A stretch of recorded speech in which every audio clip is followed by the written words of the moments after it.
صحيفة ديلي ميل البريطانية بأن معلق تركي طرد من عمله بسبب هدف المغربي حكيم زياش في شباك منتخب كندا ضمن المجموعة السادسة من نهائيات كأس العالم لكرة القدم قطر 2022،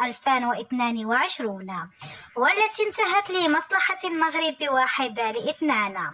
وقالت الصحيفة إن المعلق ألبير باكير سيجيل الذي يعمل في التلفزيون الرسمي التركي ذكر أن هدف زياش الذي تم تسجيله بعد مرور 4 دقائق فقط على المباراة لم يكن أسرع هدف تم تسجيله على الإطلاق في كأس العالم، لأن هذا الشرف كان من نصيب الدول التركية السابق هاكان شكورا.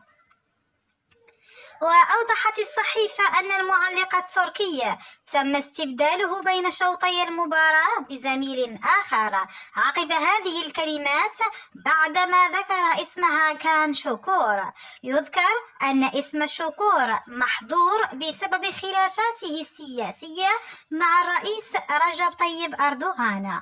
وكتب باكير سيجيل في تويتر: لقد طردت من عملي بعدما عملت بفخر لسنوات عديدة. الفراق جزء من الحب. آمل أن أرى هذا المكان مرة أخرى. وداعا. ومن جهة أخرى صار الدولي المغربي حكيم زياش لاعب فريق تشيلسي الإنجليزي والمنتخب الوطني قريبا من التوقيع في كشوفات فريق ميلان الإيطالي خلال مرحلة الانتقالات الشتوية المقبلة. وأوضحت صحيفة لا غازيتا ديلو سبورت الإيطالية أن إدارة البلوز باتت مستعدة لتفويت الدول المغربي للروسونيري في الميركاتو الشتوي المقبل.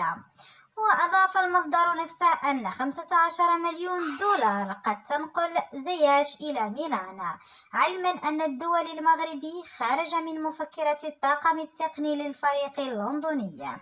وكان زياش محط اهتمام العديد من الفرق الأوروبية خلال الصيف الماضي، من أبرزها ناديه السابق أياكس أمستردام الهولندي وميلان الإيطالي. وعانى الدولي المغربي كثيرا خلال انتقاله إلى تشيلسي، حيث كان لاعبا احتياطيا سواء في عهد الألماني توماس توخيل أو خلال تولي جراهام بوتر قيادة العارضة التقنية للفريق اللندني.